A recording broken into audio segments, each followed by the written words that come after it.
Video reel বানাতে গিয়ে চলন্ত ট্রেন থেকে পড়ে আহত এক যুবক। আহত যুবককে উদ্ধার করে নিয়ে আসা হয় বিশ্রামগঞ্জ প্রাথমিক স্বাস্থ্যকেন্দ্রে।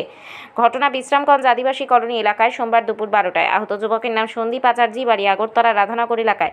বিশ্রামগঞ্জ প্রাথমিক স্বাস্থ্যকেন্দ্র থেকে আগরতলা জিবিপি হাসপাতালে রেফার।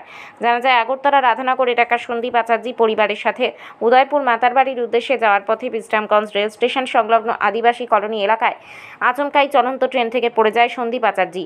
পরিবারের সদস্যরা চিৎকার শুরু করেন। অন্যদিকে আদিবাসী কলোনি এলাকায় প্রত্যক্ষদর্শীরা ঘটনা দেখতে পেয়ে খবর দেয় দ্রুত বিশ্রামগঞ্জ অগ্নি নির্বাপক। আহত যুবককে উদ্ধার করে নিয়ে আসা হয় বিশ্রামগঞ্জ প্রাথমিক স্বাস্থ্যকেন্দ্রে। সেখানে আহত যুবকের অবস্থা আশঙ্কাজনক দেখতে পেয়ে কর্তব্যরত চিকিৎসক আগরতলা জিবিপি হাসপাতালে রেফার করে। অন্যদিকে পরবর্তী স্টেশনে রেল থামানোর পর পরিবারের সদস্যরা ট্রেন থেকে নেমে দ্রুত বিশ্রামগঞ্জ প্রাথমিক স্বাস্থ্যকেন্দ্রে ছুটে আসেন। জানা যায়, চলন্ত ট্রেন থেকে ফেসবুকে রিল বানাতে গিয়ে ঘটে এই দুর্ঘটনা। কোন ট্রেনে? আগরতলা থেকে আগরতলাতে মাতাবাড়ি। কোন জায়গাটাতে পড়ছে? বিশ্রামগঞ্জ।